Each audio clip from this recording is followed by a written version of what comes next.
آج اس بات کو پلے باندھ کے چلے گئے۔ ہمارے لوگ بھولے بھالے رافضیت کی گود میں چلے گئے، ان کو پتہ ہی نہیں چلا کہ ہمارے ساتھ ہاتھ کیا ہوا ہے، کس طرح ان لوگوں نے ہاتھ کیا ہے۔ اب دیکھیں بنیادی عقائد دیکھ لیں، کہتے ہیں جی بزرگوں کو، ولیوں کو، نبیوں کو پکارا جا سکتا ہے مدد کے لیے، حالانکہ ہم تو کہتے ہیں علی وجہ البصیرت کتاب و سنت کے دلائل کی روشنی میں کہ جب کوئی بزرگ ولی نبی دنیا سے چلا جاتا ہے اس کے بعد اس کو مدد کے لیے نہیں پکارا جا سکتا، کیونکہ نہ تو قرآن نے ایسی کوئی تعلیم دی ہے، نہ نبی کریم صلی اللہ علیہ وسلم کا کوئی ایسا فرمان ہے، نہ صحابہ کرام نے ایسا کیا، نہ تابعین نے، نہ تبع تابعین نے، نہ ائمہ دین نے۔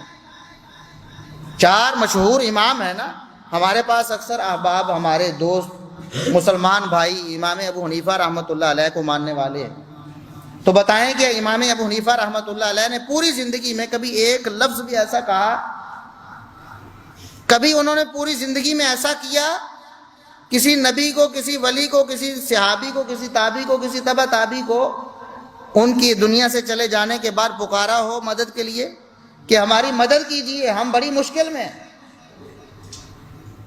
کبھی نہیں۔ امام مالک رحمۃ اللہ علیہ، امام شافعی رحمۃ اللہ علیہ، امام احمد بن حنبل رحمۃ اللہ علیہ، ان سے کوئی ایک لفظ بھی ایسا نہیں ملے گا۔ پھر کہاں سے یہ عقیدے لے آئے؟ چلیں یہ عقیدہ اگر آپ نے رکھنا تھا ایک اصول اور قاعدے کے مطابق رکھتے نا اس کو۔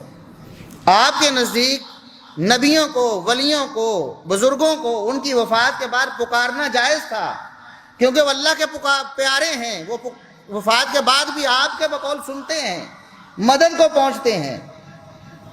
نبیوں میں سے نبی کریم صلی اللہ علیہ وسلم کو پکارتے ہیں یا رسول اللہ مدد کہتے ہیں نا، کسی اور نبی کو کبھی پکارا ہے؟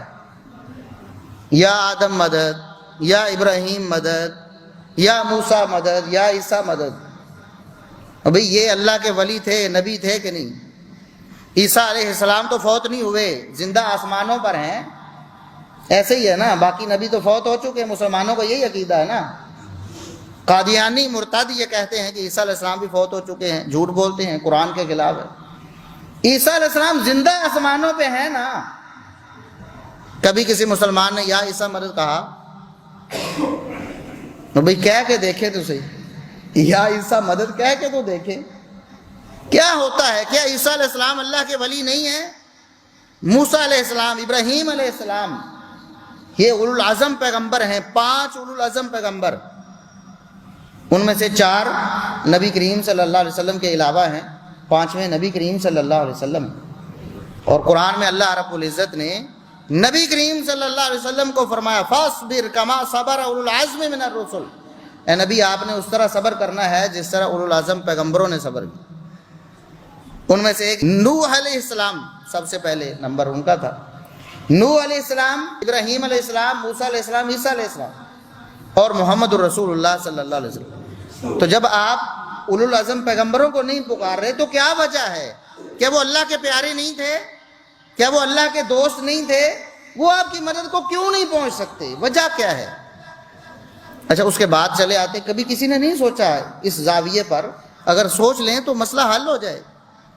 نبی کریم صلی اللہ علیہ وسلم کے صحابہ سارے کے سارے اولیاء اللہ ہیں نا، سارے اولیاء اللہ ہیں، اور نبی کریم صلی اللہ علیہ وسلم کے بعد ساری امت میں سے سب سے بڑھ کر اللہ کے قریب، اللہ کے ولی، سب سے بڑھ کر افضل اور اعلیٰ کون ہے اہل سنت کے نزدیک؟ کون ہے؟ ابو بکر صدیق رضی اللہ عنہ ہے نا۔ سب سے بڑے ولی بھی ہیں، نبی کریم صلی اللہ علیہ وسلم سے سب سے بڑے محب بھی ہیں، سب سے زیادہ اللہ کے قریب بھی ہیں، سب سے بڑے اللہ رب العزت کے نزدیک مقرب بھی ہیں، لیکن کبھی کسی نے یا ابا بکر مدد کہا؟ کیوں؟ وجہ کیا ہے؟ کبھی سوچا کسی مسلمان بھائی نے جو نبیوں، ولیوں، بزرگوں کو دنیا سے چلے جانے کے بعد پکارنے کو جائز سمجھتے ہیں، کیا کسی نے سوچا کہ ہم نے ابو بکر کو کیوں مدد کے لیے نہیں پکارا؟ اس ابو بکر رضی اللہ عنہ کون ہے کہ نبی کریم صلی اللہ علیہ وسلم فرماتے ہیں میرے اوپر بھی ابو بکر کے احسان ہیں، جتنے احسان ابو بکر کے ہیں اسلام پر، پیغمبر اسلام پر، مسلمانوں پر، اتنے کسی کے نہیں ہیں۔ یہ تو صحیح بخاری میں نبی کریم صلی اللہ علیہ وسلم کا فرمان ہے، ان من امن الناس علی فی صحبتہ ومالہ ابا بکر ابو بکر وہ ہیں نبی کریم صلی اللہ علیہ وسلم کے ساتھ ان کی دوستی، محبت اور ساتھ قرآن نے بیان کیا ہے۔ وہ غار میں جو انہوں نے ساتھ دیا قرآن نے بیان کیا ہے، ثانی اثنین اذ ہما فی الغار۔ نہیں پکارتے عمر فاروق رضی اللہ عنہ، کتنے بڑے ولی ہیں۔ نبی کریم صلی اللہ علیہ وسلم فرمایا شیطان دیکھ لیتا ہے نا راستے میں عمر آ رہے ہیں، شیطان راستہ ہی چھوڑ جاتا ہے، کتنے بڑے ولی ہیں۔ اور آپ صلی اللہ علیہ وسلم فرمایا میرے بعد اگر کوئی نبی ہوتا تو عمر ہوتا، کتنے بڑے ولی ہیں، خدمات ہیں اسلام کے لیے، دشمنان اسلام کی آنکھوں کا کانٹا ہیں، وہ نہیں ان کو دیکھنا سننا برداشت کرتے، اتنے بڑے ولی ہیں، لیکن کسی نے یا عمر مدد کہا کبھی؟ کیا وجہ ہے؟ سوچا کسی نے؟ سیدنا عثمان رضی اللہ عنہ نبی کریم صلی اللہ علیہ وسلم کے دوہرے داماد ہیں، تیسرے خلیفہ راشد ہیں، نبی کریم صلی اللہ علیہ وسلم ان کا حیا کرتے ہیں، فرمایا میں اس کا حیا کیوں نہ کروں جس کا حیا آسمان کے فرشتے کرتے ہیں، وہ عثمان ہیں، اتنے بڑے ولی ہیں کہ نبی کریم صلی اللہ علیہ وسلم نے فرمایا بیعت رضوان کے موقع پر یہ شرف عثمان کے علاوہ کسی کو حاصل نہیں۔ ایک اور شرف تھا کہ ایک نبی کی دو بیٹیاں یکے بعد دیگرے، دنیا میں کائنات میں مثال ہی کوئی نہیں عثمان جیسی،